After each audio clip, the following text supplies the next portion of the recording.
जीवे जीवे झुक झुक जीवे जीवे अपनी झल्ली।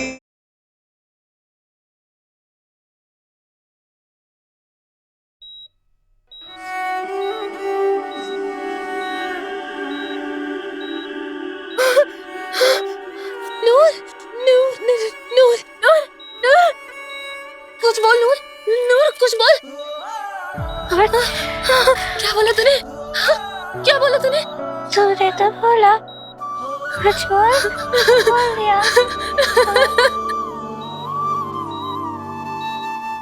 यार के होते रब्बा मुश्किल उल्टी हो रही है। मैंने ना तेरी सारी हुई ठीक कर दी है नूर।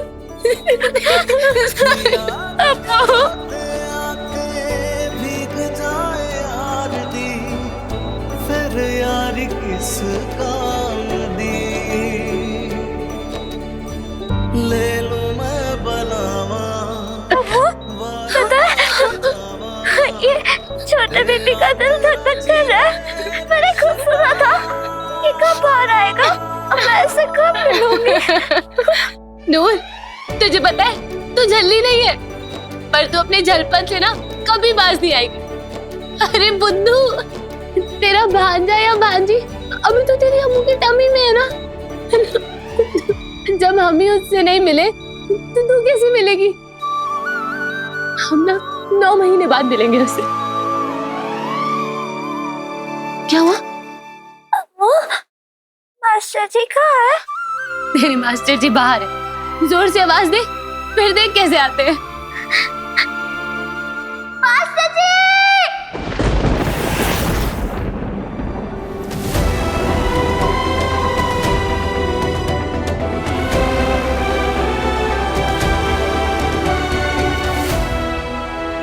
नूर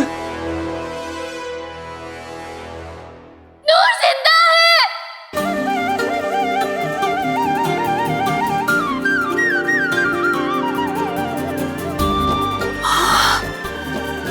नूर नूर नूर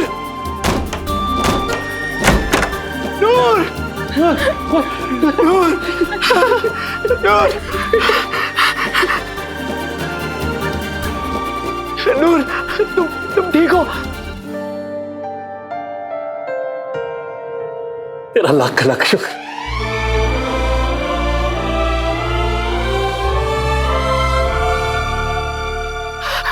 डॉक्टर साहब, This is a miracle.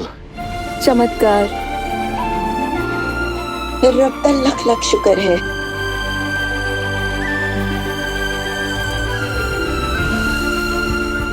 Doctor साहब, इस दोस्ती में रब बसता है, और जहां रब का वास होता है वहां चमत्कार ना हो ऐसा हो नहीं सकता।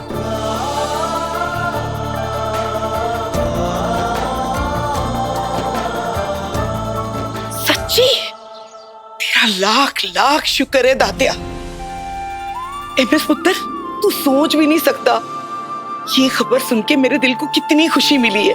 नूर मौत के मुंह से वापस आ गई। कहते रब दई करिश्मा है। ठीक कहते हैं, मरना जीना सब ऊपर वाले के हाथ में है। थैंक यू बाबा जी, आपका जितना शुक्र बनाओ उतना कम है Baba ji. Thank you thank you. और आज तो रब ने दो खुशखबरियां एक साथ दे दी। नूर की जान बच गई और अमृत मां बनने वाली है। सेको खानदान का वारिस आने वाला है। पापा जी ने मेरी सुन ली। और सुन, तेनू भी लख लख बधाइयां। हुन तू भी ते नाना बनने वाला है, हैं? ये आपने क्या कहा अभी? हमारा निर्वैर मेरा पुत्र पापा बनने वाला है बीजी। भाई गुरुजी ने हमारी सुन ली बीजी। भाई गुरुजी ने हमारी सुन ली। बीजी, सिखों खानदान का वारिस। तेरी हिम्मत कैसे हुई इस कमरे से बाहर निकलने की? और खबरदार, जो अपनी मनुष्य जबान से वारिस शब्द भी बोला तो दफा हो जाए तो। अपने घर की इस खुशी पे तेरा मनहू साया भी नहीं पड़ने देना मैंने। मेरे रहते इस घर पे, अमृत पे, सेखों खानदान के वारिस पे कोई खतरा नहीं आ सकता, कोई मनहूसियत नहीं आने देनी मैंने। चल जा, सुना नहीं? अंदर जा।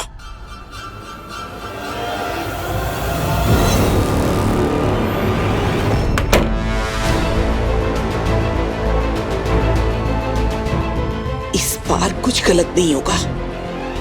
एक बार फिर से मैं सिखों परिवार के वारिस को नहीं खो सकती। मैं अभी आया। वॉर्ड बॉयज, यहाँ आइए। ये लीजिए, पूरे हॉस्पिटल में मिठाइयां बांटिए। जाइए। तेरी दोस्ती मैं मानूं, रब दसदा।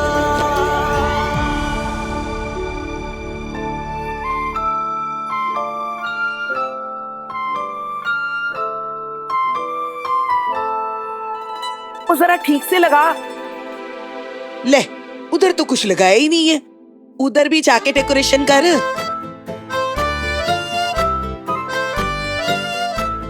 मेरी रौनका आ रही है रमनीक। सिखों खानदान का वारिस आ रहा है और नूर भी मौत के मुंह से निकल के वापस आ गई है। आज अस्पताल से उसे छुट्टी मिल गई है। आज का दिन बड़ा भागों वाला है। बस आज कुछ गलत नहीं होना चाहिए।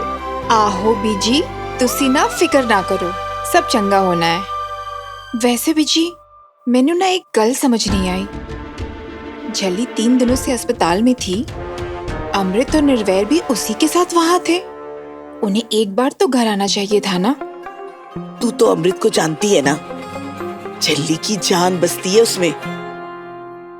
उसे अस्पताल में कल्ला छोड़ के कैसे आ जाती वो?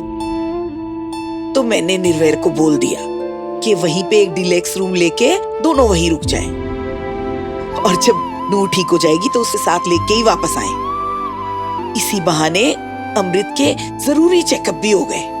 जी, हमारे खानदान का वारिस आने वाला है। हम सबको मिलकर अमृत का बहुत ध्यान रखना पड़ेगा। सच कहूं पुत्र, नूर की मौत की खबर सुन के तो मेरी जान ही निकल गई थी। मुझे लगा ऐसी नाजुक हालत में अमृत को कुछ हो ना जाए। हाँ, पर रब ने सब ठीक कर दिया। तेरा लाख लाख शुक्र है दातिया। बस अब अरदास कर, कुछ गलत ना हो, इसके बाद सब ठीक से हो जाए। हाँ जी बीजी।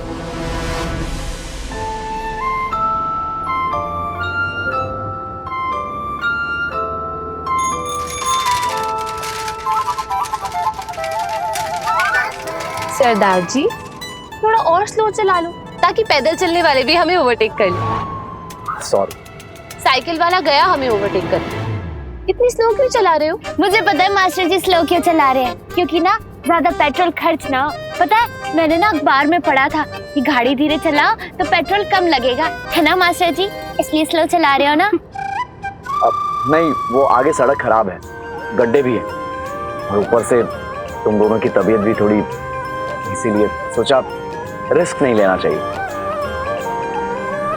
ओ, समझ गई। आप ना गाड़ी स्लो इसलिए चला रहे हो क्योंकि छोटू बेबी को झटके ना लगे, है ना? लेकिन आप क्यों टेंशन ले रहे हो मास्टर जी? जब आप और मैं अम्मू के साथ हैं तो इसे और छोटे बेबी को कुछ हो सकता है क्या? आप चलाओ एकदम टाप-टाप।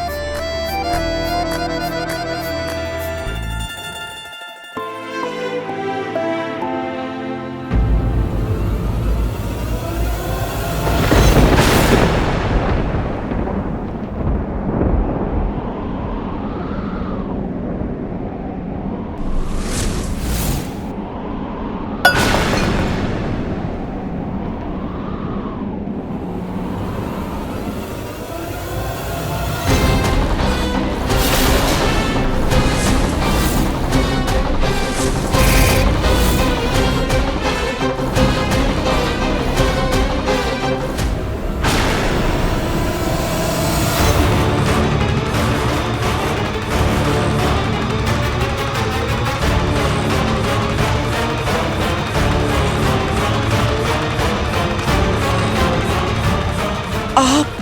मैं जानता हूं तू रब से रोज यही मांगती है, हे रब्बा उस फकीर की शक्ल दोबारा कभी मत दिखाना। लेकिन किस्मत बहुत बड़ी चीज है। देख, इस फकीर को एक बार फिर से तेरे सामने ले आई। वो दिन याद है ना तुझे, जब बरसों पहले वो तेरे घर आया था? वो दिन मैं कैसे भूल सकती हूँ।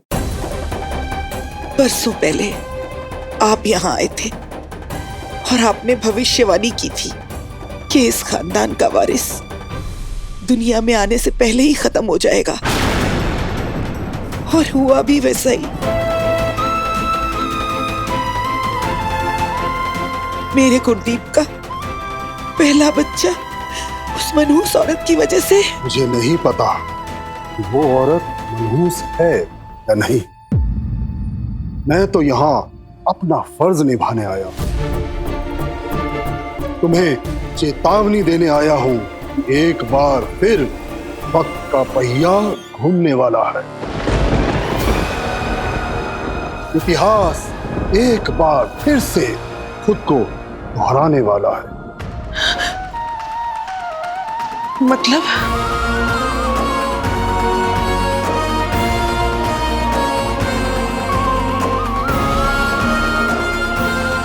एक बार फिर से तुझे इस खानदान के वारिस का इंतजार है ना? होशियार रहना, इस बार खतरा और भी बड़ा है।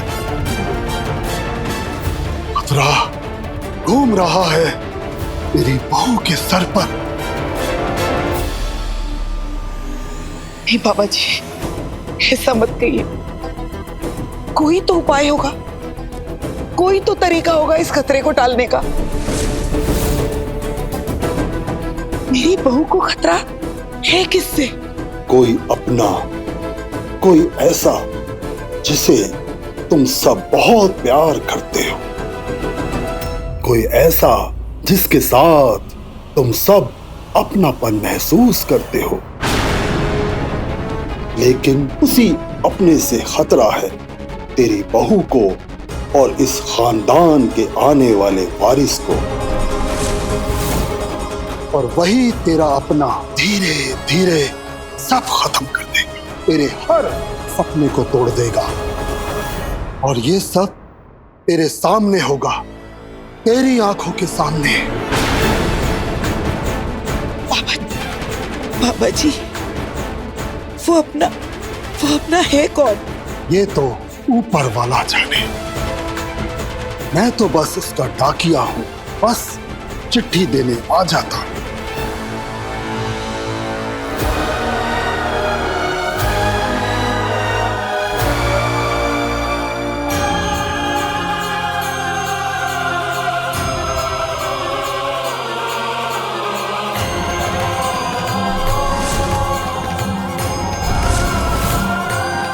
तू ये मत सोचना कि ये लाल कपड़ा मैंने तेरी बहू या उसके होने वाले बच्चे की हिफाजत के लिए बांधा है। ये कपड़ा मैंने इसलिए बांधा है ताकि तू उस खतरे को पहचान सके, उसे देख सके और उससे होशियार रह सके। जैसे ही तेरा कोई अपना जिससे खतरा है वो इस दहलीज को लांघेगा, ये गांठ खुल जाएगी। तू बस अपनी आंखें खुली रखना। याद रखना कि अपनी बहू और इस घर के वारिस को बचाने का बस एक ही तरीका है, उस इंसान को इस घर और घर वालों से दूर रखना।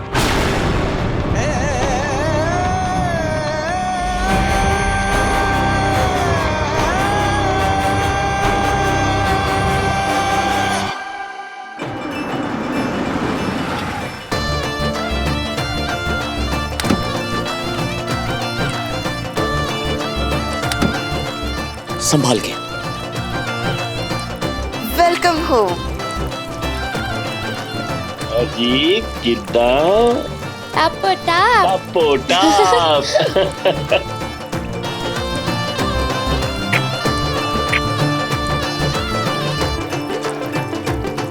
नूर दीदी।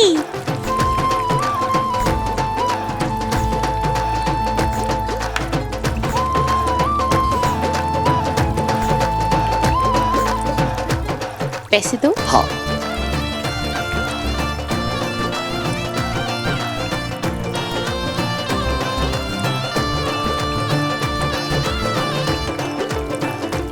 अम्मू, हाँ, ये ढोल क्यों? ये तेरे सही सलामत घर वापस आने की खुशी में।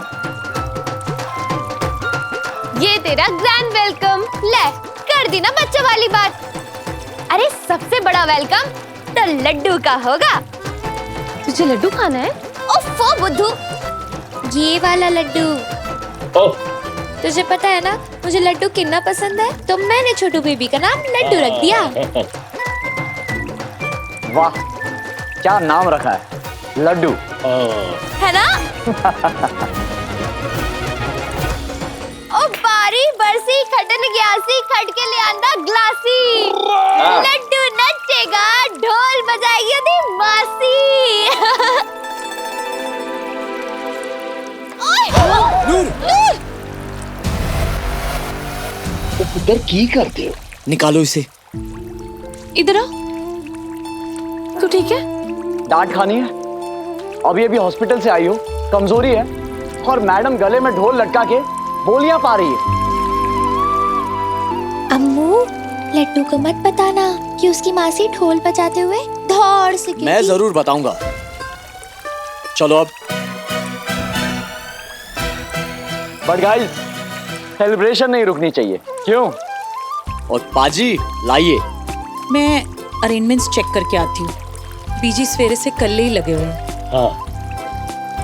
लो जी लड्डू दी मासी, बजाओ ढोल जम के।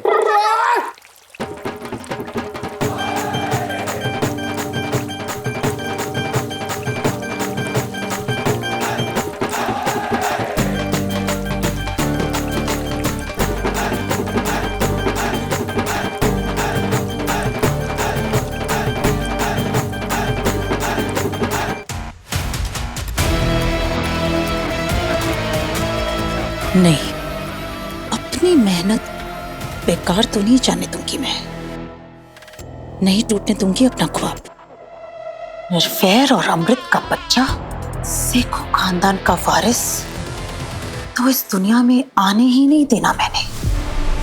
ये मैंशन, ये बिजनेस, ये प्रॉपर्टीज, ये सब कुछ मेरा है, लाली का और मेरे सरताज का। किसी को भी इसे मैं छीनने नहीं दूंगी, किसी को भी नहीं।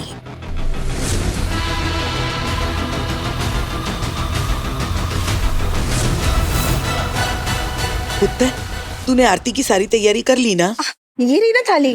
ये जल्दी चलो ना, हम केक भी काटेंगे ना। ओफो, केक तो लाना मैं भूल ही गई। केक भूल गए?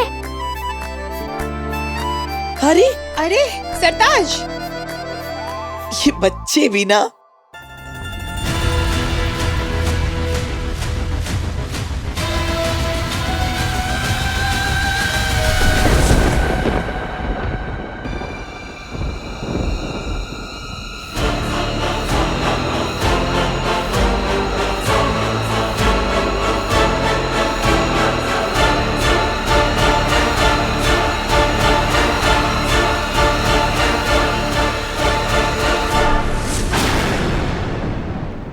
फिर हो गई है तैयारियां? सारी तैयारियां हो गई हैं।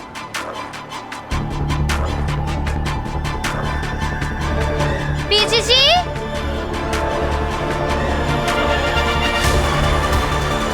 देखो हम आ गए। जैसे ही तेरा कोई अपना इस दहलीज को लांघेगा, ये गांठ खुल जाएगी। नहीं नहीं, ये नहीं हो सकता। झल्ली ने तो हर बार अपनी जान पे खेलकर अमृत की जान बचाई है। फिर भला ये अमृत या उसके बच्चे को कैसे नुकसान पहुंचा सकती है?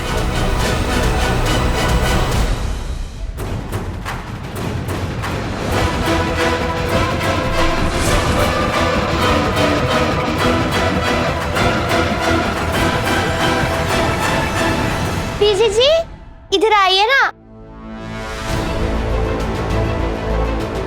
हाँ, मुझे इतना याद किया। और नहीं तो क्या, देखो 4-5 दिन में इतने पतले हो गए हो।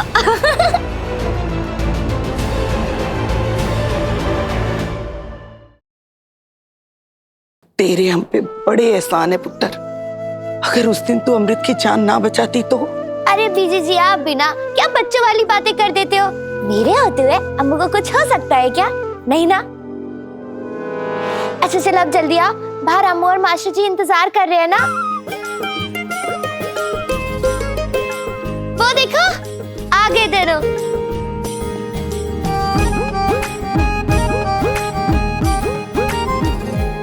आओ।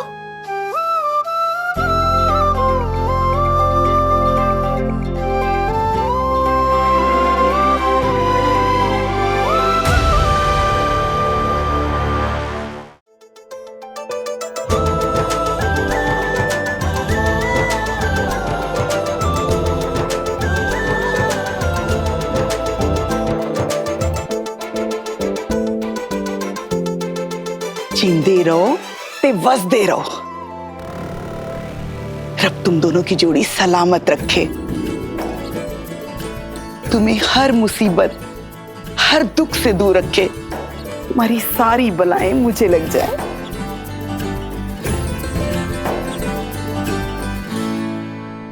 जैसे ही तेरा कोई अपना इस दहलीज को लांघेगा, ये गांठ खुल जाएगी।